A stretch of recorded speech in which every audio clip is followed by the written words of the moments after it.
Hello everyone, and welcome to ASMR Music Tingles, the video series where I talk about music and you go to sleep.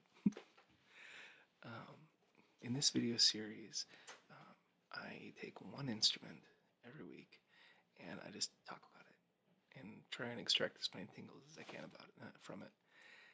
And then I also teach one musical concept.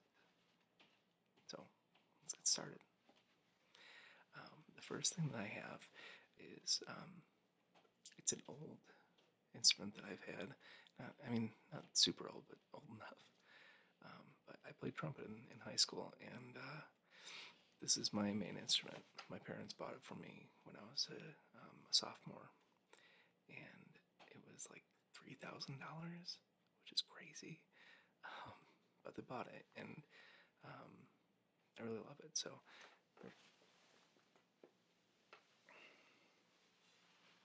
there it is. And you can see that it's silver. And it actually is silver. It's very dirty. But it also has these little gold accents, which I really like. And when you play trumpet, eventually you lose one of these. And it's called your valve cap. So I've lost like 1 trillion of these. So I stole some from other people and found some on old trumpets and just replaced them. You can see on the bottom it's gold, but it's kind of getting faded.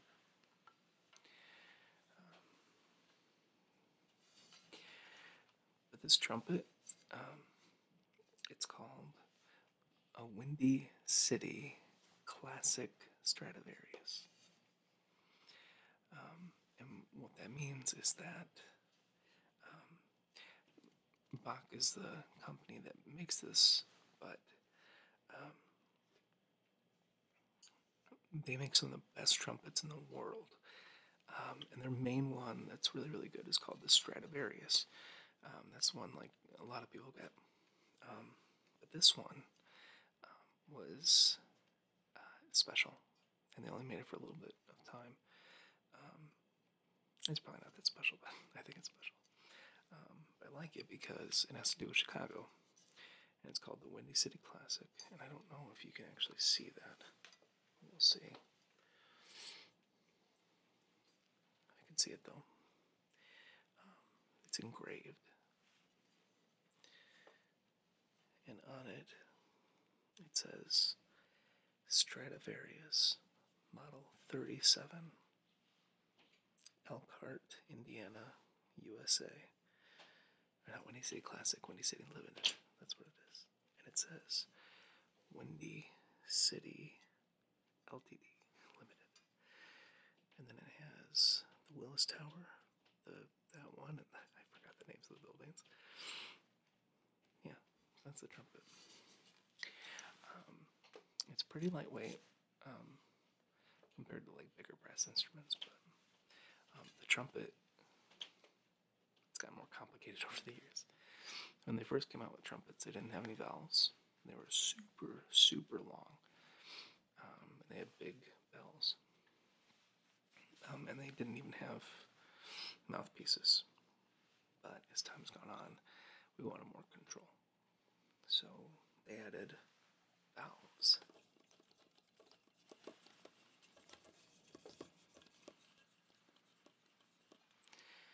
And the valves make it so that you can change pitch and change individual pitch chromatically. But then they found out, well, we can change pitch, but they kind of sound bad together. We need to be in tune. So they added this, and it's called a slide. So they added that one. That's the main tuning slide. This one is your third valve tuning slide.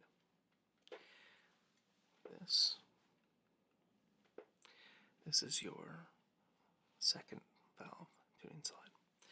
And this last one is your first valve tuning slide. So, those are your slides. This thing is where your pinky goes. And I needed that. During marching band, I would always hold it like this. My hand was going doing other things. Alright. So, what we're going to do first is we're going to look at the mouthpiece. Now, mouthpieces come in various shapes and sizes. Mine is what's called a Dented 3C. And the number, I forgot which one is which. Oh well. The number 3 and the letter C have to do with how big the diameter of the cup is. And I think the letter determines how deep it goes. So this is a 3C, and this is a fairly average mouthpiece. Kind of. It's average in that the cup is average, but it's not average in that I have this weird shape along here. Usually they just go here, and they'll go, but this one goes all the way down like that. The thinking behind this mouthpiece is that it gives you more power, because it can take more vibrations, thus warming your tone. I don't think it really did that much. But I bought it nonetheless because I'm a sucker. But it's really good, so let me...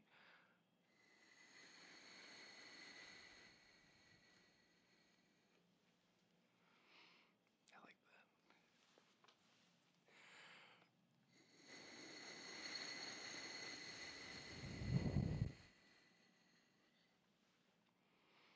Let me try the other side.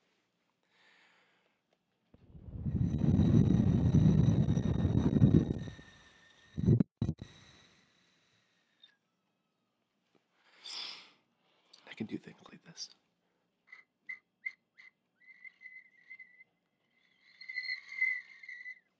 Yeah, that's alright. I'm going to do a few more. I'll do some warm air now.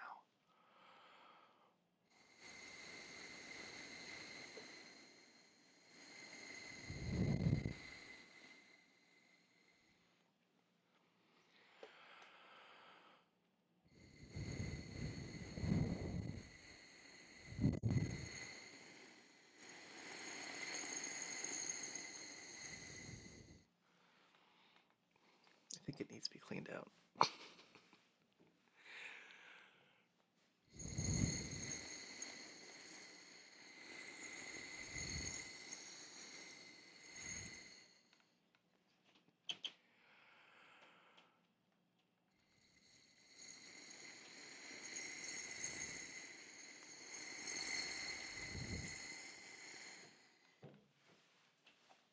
Yeah, I like that. So, the mouthpiece goes right here. I like to twist it just a tiny bit. Now, just a hint, never ever ever twist it like in or hit your mouthpiece. Because what can happen is it can get stuck and like forever stuck. So that's not good. Never good. So don't do that. Okay. So next, let me tell you about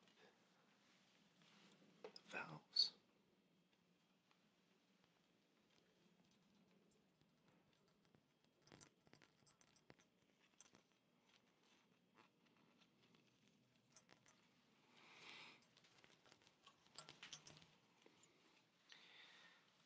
So the valves, 1, 2, 3. And you can do several combinations, like 1 and 3, 1 and 2, 1, 2 and 3. There aren't many notes that just have 3. But they're pretty dry right now. This is what they sound like when they're dry.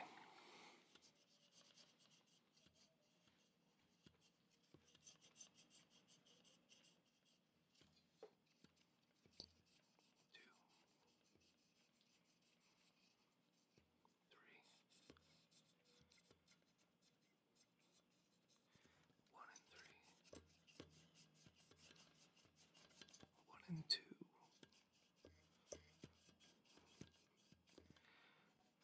and 3, 2, 1 and 2.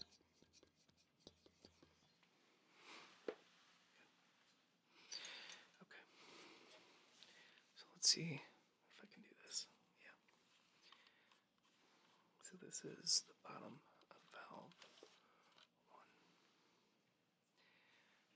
This is the valve cap, or one side of the valve cap.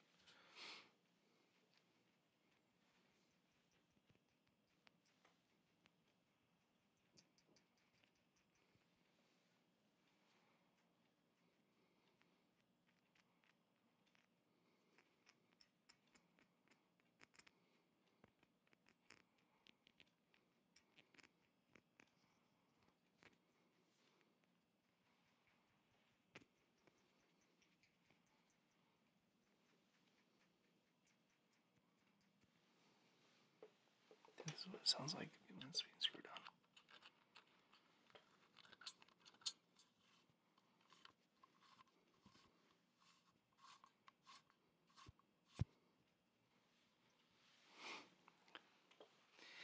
Okay, so these are super dry, right? So what we need to do is we need to get some valve oil.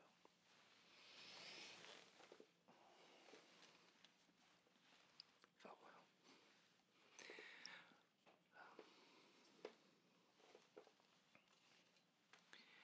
This is, let's see, Algas, Milford, Massachusetts.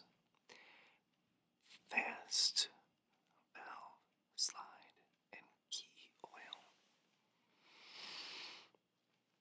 It's good. So this is probably one of the most popular kinds. It works. It's good. Some people like this stuff called blue valve oil, which is okay, but it really does turn your valves blue. It's interesting. Alright, so the way you do this is you have to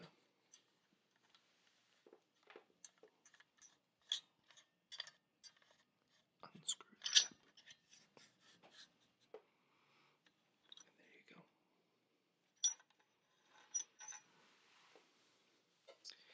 So you can see with this valve, you have all of these different little holes.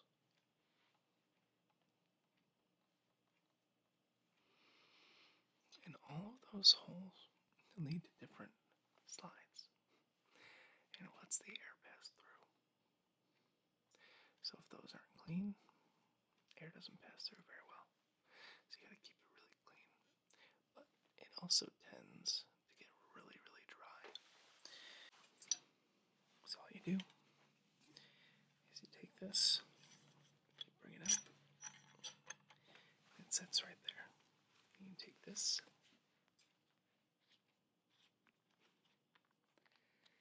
set that down, and then you take this, and you just kind of dab it on there.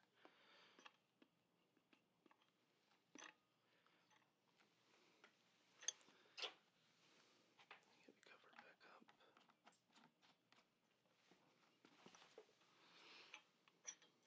And then where's the number?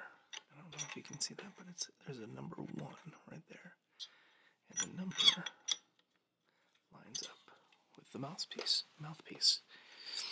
And you can hear it if I turn it just the wrong way. can snap it into place.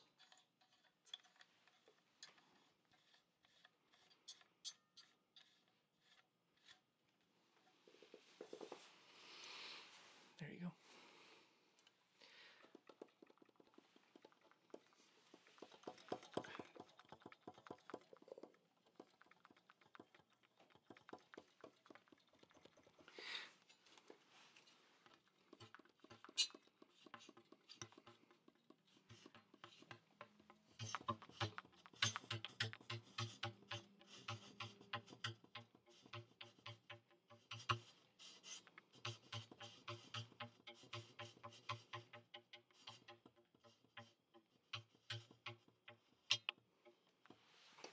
I don't know why that's so entertaining. Okay. So I won't do the rest of them. We'll leave it at that. Those are your valves. Okay. Next are the slides. So what I'm going to do is I'm going to take all of them out one by one. I'm going to show you each. So here we go. So when you take a slide out, you want to press the corresponding valve. So you just take it out. And there it is. All the way.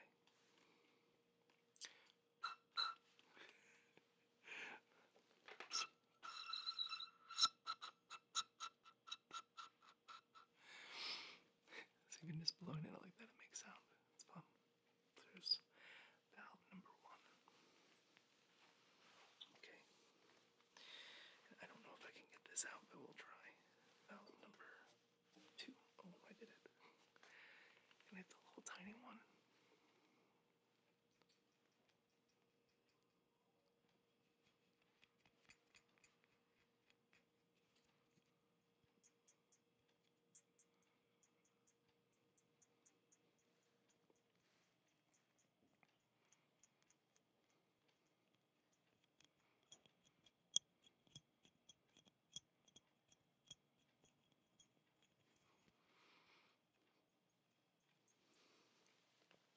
Valve 2. And then the last one, and probably the one that you use the most, or at least of the valve ones, this is the third valve slide. So we'll do it like this. Whew. Did it.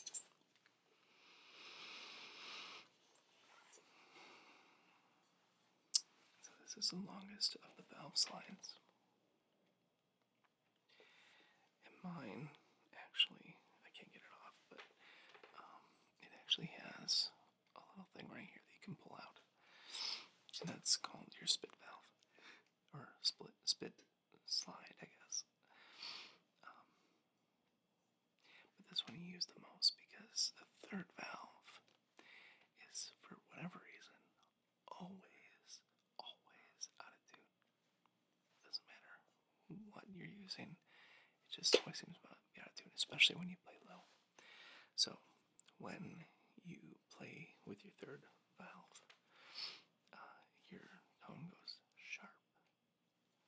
And so when it goes sharp, when you use that, you just pull it out a little bit, and then it makes it go flat.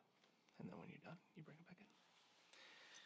So that's your third valve slide.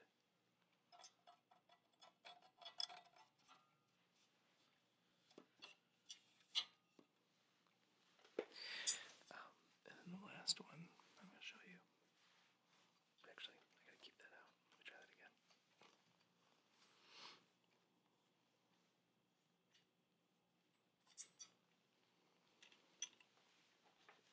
We'll put them all back in a bit. Last one is your tuning slide. And your tuning slide doesn't move, usually, unless you're tuning. So, all you gotta do is pull. Ooh. It made that sound. So this determines how sharp or flat you are, how high or low each note is. So you want that to be perfect. So you use a tuner, and you kind of listen and see if you are the same as the tuner or the instrument playing the note. And then once you are, you're good. And on the end of this is this little springy thing. This is gold as well. And this is what's called your spit valve. It's got that little piece of felt on the bottom that's actually just about worn away from me. But it's where all your spit goes. Because you gotta blow into the trumpet, so you get a lot of spit. So let it out, it goes out. Alright, so I'll put these back in the same order I put them in, or took them out.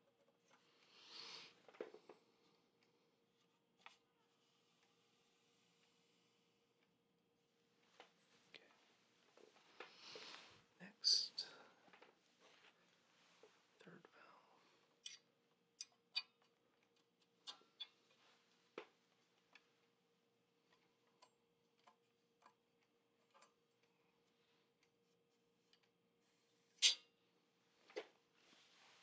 Next, second valve slide.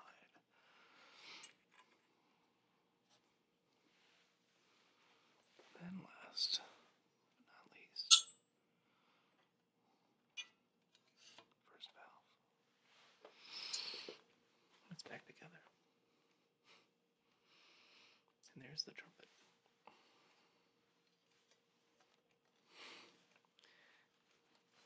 In marching band, we would hold it like this.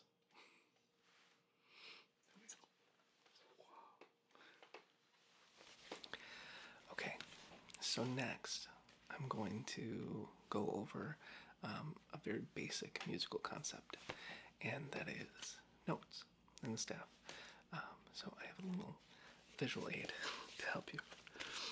This is what I actually use with my piano students. So there it is. So what I love about this is one that it's colorful, and two, that it's kind of funny. So when I have a new student, I automatically give them one of these and have them study it. Because the easiest thing for a kid to learn is something that rhymes. Or not rhymes, but no, it doesn't rhyme. See, I wish it rhymed. But something funny that goes along, an acronym. So we have 4 acronyms. We're going to go through each one. So the first one is one that you all probably have heard before, but I changed it a little bit. And it goes, every good boy deserves fudgesicles.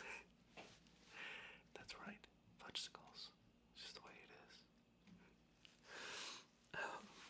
And I think every good boy does deserve fudgesicles, because fudgesicles are delicious, and if you're good, then you should have a fudgesicle, because it's delicious. So that's the first one. The next one is face. F-A-C-E.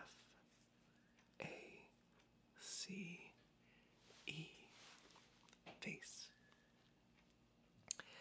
I like that one because if my student isn't getting one of the spaces in the staff, I'll just go like this. They're like, what are you doing? I'd be like, you know what I'm doing. They're like, oh, face. They usually get it. Alright, the next one. I like this one. Grandma bakes delicious fried apples. I like apples. My grandma doesn't bake fried apples. Actually, do people actually make fried apples? They probably do. They fry everything. I know of a pie. I like apple pie. That's like super good. Okay. See, I can't think about food. Okay, so here's the next one. All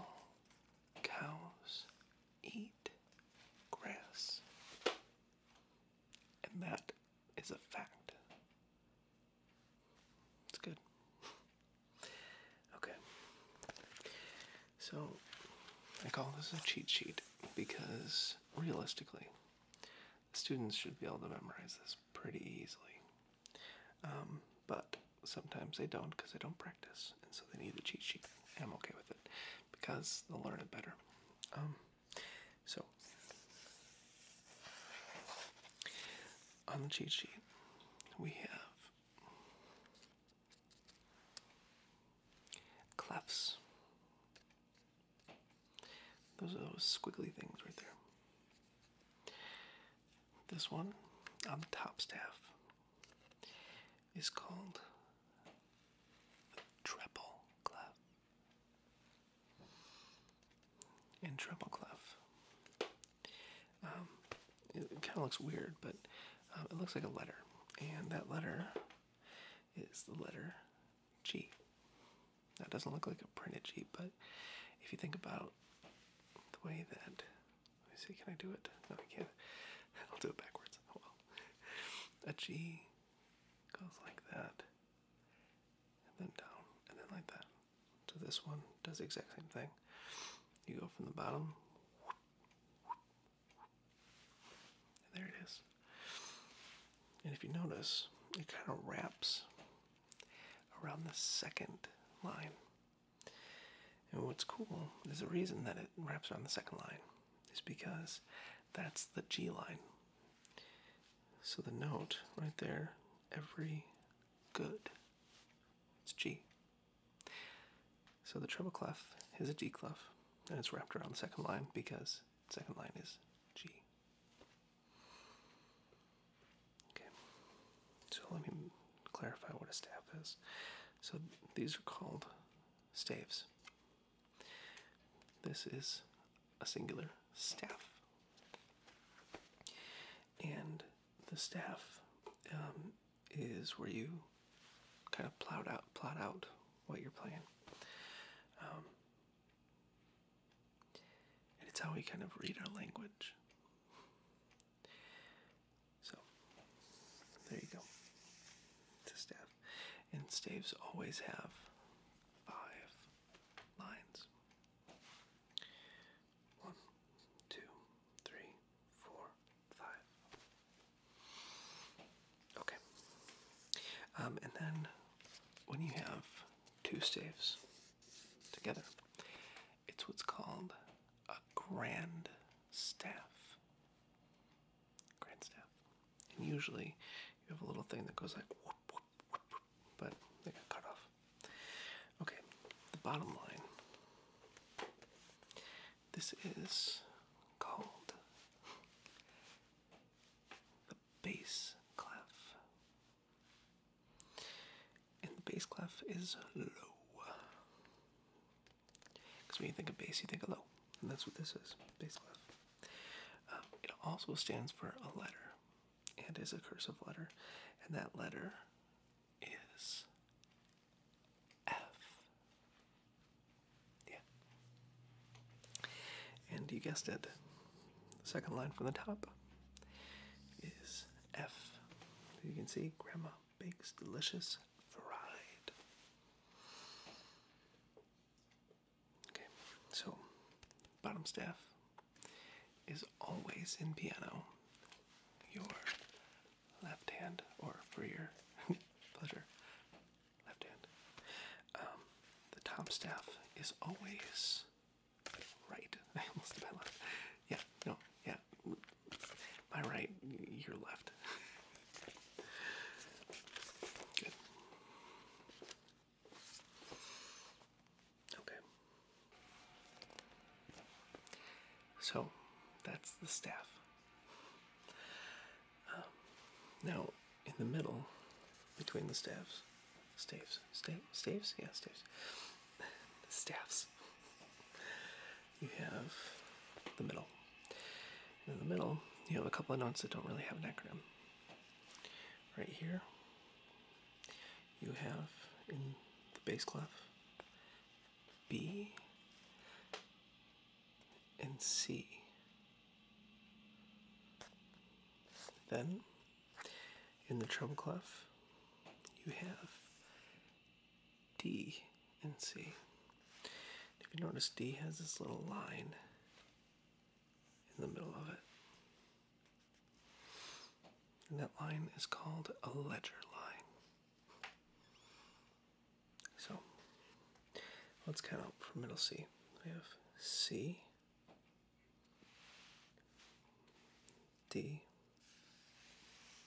E, F, G, A, B, C, D, E, F, G, A, B, C,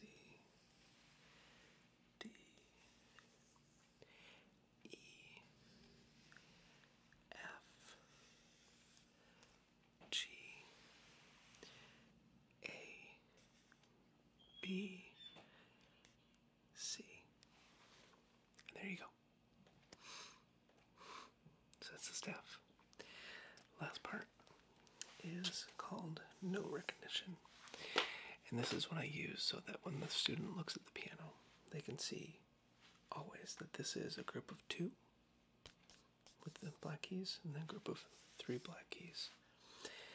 And then always with the group of 2, you have C, D, and E.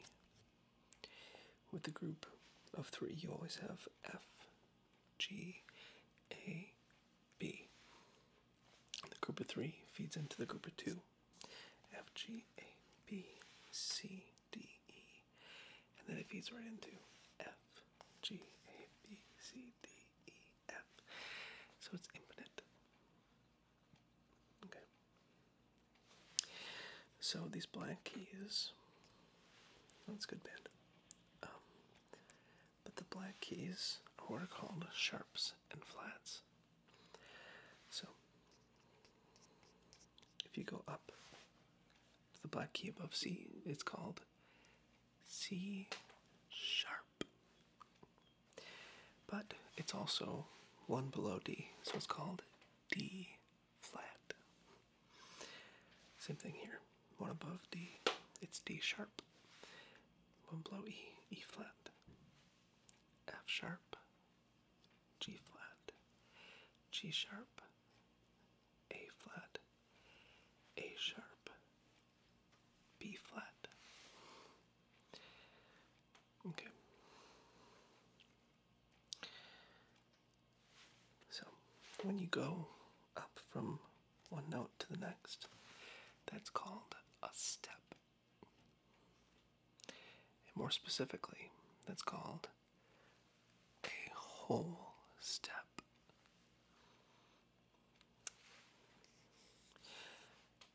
So you may be wondering, what's a half step? A half step is going from this to that. So up to a black note, unless you're E, because then when you go from E to F, that's also a half step. The other one like that is B to C. Same kind of thing.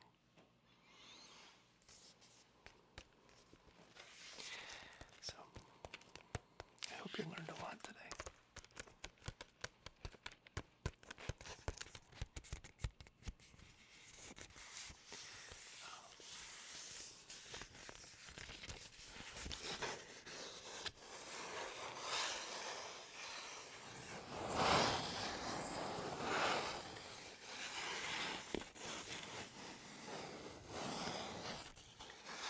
Can't wait for next week.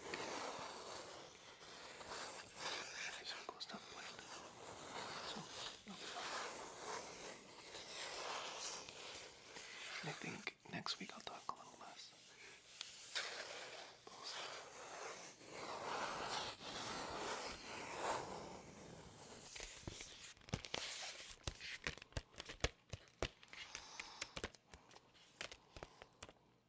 So, go eat some popsicles.